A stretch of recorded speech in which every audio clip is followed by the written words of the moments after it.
자, 오늘은 스탁 옵션에 대해서 이야기하겠습니다. 그러니까 주식을 매수할 수 있는 선택권이죠. 우리 사주 조합이라든가 스탁 퍼처스하고는 약간 다른 개념인데, 보통 대기업에 취직한다거나 중소기업에 취직할 때 이 회사의 사장님들이, 대표이사가 이 스탁 옵션을 통해서 동기부여를 하기 위해서 인재를 확보하고 또 이 사람이 다른 회사로 나가지 못하도록 하기 위해서 이 스탁 옵션이라는 어떤 당근을 주는 거죠. 스탁 옵션은 보통 누가 하냐면 보통 상장 기업이죠. 코스피나 코스닥 상장 기업에서 하고요.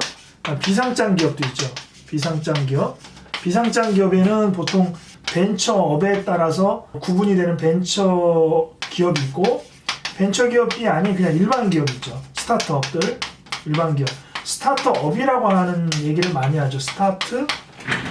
스타트를 해서 업한다. 그러면 동네 분식점이나 일반 식당 같은 데는 스타트라고 할 수 없는 게 업이 될 수가 없죠. 왜냐하면 표준화가 돼서 엄청나게 확장을 해야 되는데, 분식집이 뭐 프랜차이즈가 아닌 이상 확장을 할 수가 있는 게 아니기 때문에 스타트업이라고는 하지 않죠. 왜 이걸 하느냐? 왜? 회사 입장에서는 아까 말씀드린 대로 인재를 확보해야죠. 왜냐하면 이렇게 당근을 주기 때문에 스탁 옵션을 미리 줘서 주식이, 우리 회사 주식이 현재는 10,000원인데 나중에 10만 원이 됐을 때 판다면 10배의 차익이 나는 거 아니냐. 지금 열심히 일해서 10배의 가치를 만들어서 그거를 현금으로 받으면 그게 동기부여가 되고 성과에 대한 보상이니까 이렇게 하는 거죠. 그래서 회사를, 인재를 확보하고 유지하는 이런 전략으로 가는 거고, 직원 입장에서는 당연히 이 성과에 대한 보상이죠. 성과에 대한 보상. 현금으로 주식을 바꿀 수 있으니까. 그러면 이 스탁 옵션이라는 게 뭔지를 한번 보면, 특정한 회사의 주식을 특정한 가격에, 이거를 보통 행사 가격, 그러니까 싸게 사는 거, 10,000원에 사서 10만 원에 팔 때 이 10,000원에 사는 가격을 행사 가격, 영어로는 스트라이크 프라이스, 이렇게 얘기를 해요. 그래서 특정한 가격에, 중요한 건 특정한 시점이 있어요. 바로 스탁 옵션을 부여했다고 해서 바로 사가지고 할 수 있는 게 아니야. 보통 스탁 옵션을 준 다음에 2년을 근무를 해야 돼. 2년을 근무한 다음에 그 다음에 이제 싸게 살 수 있는 권리가 있는 거예요. 바로 팔 수도 있겠지. 뭐 나중에 팔 수도 있겠지만, 근데 보통은 행사를 하게 되면 바로 팔겠죠. 왜냐하면 또 어떻게 될지 모르니까. 이 스타트업이나 벤처 기업이 없어질 수도 있고 주식 가격이 떨어질 수도 있기 때문에 보통 행사를 하게 되면 바로 판다라고 볼 수 있겠죠. 스탁 옵션을 3가지 시점으로 한번 나눠보면, 첫 번째 부여하는 시점이 있죠. 너에게 스탁 옵션 10,000주를 주겠다, 이렇게 하는 이제 부여 시점이 있을 수 있고요. 그 다음에 2년이 지난 시점에서 행사하는 시점이 있겠죠. 구체적으로 사는 거죠. 행사 시점. 그 다음에 3번째는 이제 이걸 양도하는, 파는 시점이 있겠죠. 동일하다고 얘기는 했지만, 예를 들어서 10,000주를 얼마에, 예를 들어 주식 가격은, 행사 가격을 10,000원에 주겠다, 이렇게 이제 스탁 옵션을, 조건을 만들어서 10,000원에 살 수 있는, 매수죠. 살 수 있는 권한을 주겠다. 이 권한을 준다는 얘기는 뭐야? 권한을 받아가지고 10,000원에 샀는데 5,000원이 될 수도 있잖아요. 2년 후에 주식이. 그러면 행사를 안 하는 거지. 선택권이니까. 근데 2만 원이 됐어요. 그럼 당연히 행사하겠지. 10,000원만 넘어가면 행사를 하는 거예요. 지금 당장은 가치가 없을 수 있지만 좀 더 지나면 굉장한 가치가 될 수 있기 때문에 희망을 가지고 열심히 일하면 100배, 1000배. 근데 실제로 이 스탁 옵션을 통해서 몇 억에서 몇십억, 몇백억까지 받는 경우가 신문에 찾아보면 굉장히 많단 말이죠. 이렇게 스탁 옵션을 받은 다음에 행사를 하죠. 2년 후라고 칩시다. 2년 후. 그러면 행사 가격이라는 걸 알아야죠. 행사 가격. 아무렇게나 결정할 수는 없잖아요. 그럼 행사 가격은 어떻게 결정되느냐? 뭐 10,000주 줄 수도 있고 100,000주 줄 수도 있고 1,000주 줄 수도 있고, 이거는 회사 마음대로 정할 수가 있는데, 이 가격은 마음대로 정할 수가 없어요. 이 가격 정하는 게 3가지인데, 하나는 벤처 기업들은 상속증여세법상 주식을 평가하는 방법이 있어요. 상증법상 가치 평가하는 방법에 따라서 주식의 가격이 1주당 주식의 가격이 결정된단 말이에요. 그걸로 벤처들은 결정을 하거나 보통 일반 가격들은 일반 회사들은 실질가액이라고 해요. 실질가액. 좀 이따 설명할게요.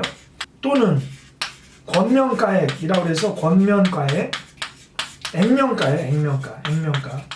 이것 중에서 큰 금액을 주식 가격으로 한다 이렇게 돼 있어요. 그러면 상증법상 주식의 가치는 어떻게 평가하냐면 좀 어려운데 일단 주식이 있죠. 법인의 주식이 있죠. 주식에는 이 순자산 가치가 있고 순이익 가치가 있어요. 그래서 순자산 가치는 한 가중률을 40%로 갖고 순이익 가치는 한 60%로 비중을 해서 가치를 만드는데 순자산 가치는 총 자산에서 총 부채를 빼고 총 주식수로 나누면 이게 1주당 순자산 가치가 되죠. 이 가격이 예를 들어 100원이라고 합시다. 예를 들어 순이익 가치는 3년 전 법인의 순이익 곱하기 1, 2년 전 회사의 순이익 곱하기 2, 그 다음에 1년 전 당기 순이익 곱하기 3, 1, 2, 3이니까 나누기 6 하면 평균 순이익이 나와요. 3년 동안의 평균 순이익, 그 회사를 나누기 10% 하면 순이익 가치가 나와요. 내가 은행에다가 1억을 맡기고 이자를 10% 준대요. 그러면 이자가 1년에 얼마 나와요? 1,000만 원이죠. 자, 1,000만 원의 이익이 나오는 거예요. 1,000만 원의 이익.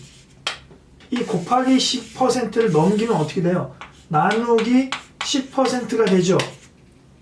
1,000만 원이라는 게 이익이잖아. 이익 나누기 10% 하면 뭐가 나와? 가치가 나오잖아요. 자산이 나오잖아. 요게 이익이라고 그랬잖아. 요게 평균 3년 동안의 평균 순이익이라고 그랬잖아. 이익 나누기 10% 하면 이거의 가치가 나오는 거잖아요. 그렇죠? 똑같은 개념이에요. 이자 나누기 10% 하면 자산의 가치가 나오듯이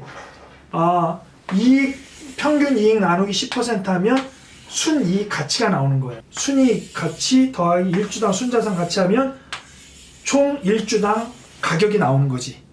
이 일반 기업의 실질 가액은 이런 거예요. 보통 자본금이 5천만 원인데 뭐 10만 주를 발행했다. 처음 회사를 만들 때. 그러면 주당 얼마가 되냐면 주당 500원이 될 거예요. 500원. 그런데 어떤 사람이 이 회사가 엄청나게 잘 될 것 같아. 이 앱이. 그래서 이 회사가 5천만 원이 자본금인데 이 회사를 5억으로 본 거예요. 5억으로 보고 1억을 투자하면서 지분을 25%를 받는 거예요. 그럼 이 회사의 가치는 5천만 원이에요? 5억이에요?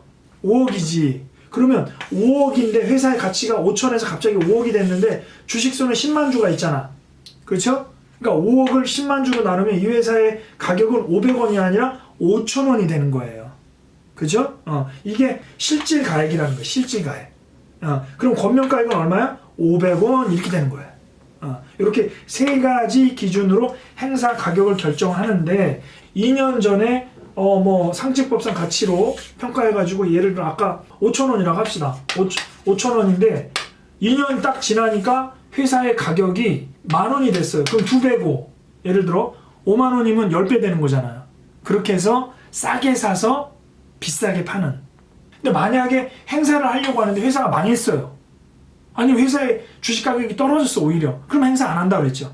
그죠? 그래서 스톡 옵션은 이게 중소나 회사의 가능성이 큰 회사에서 사용하는 인재를 잡아두기 위해서 사용하는 방법이다라는 거. 여기까지만 알면 스톡 옵션에 대한 거는 핵심적인 거는 해결이 될 거라고 생각합니다. 오늘은 여기까지 할게요.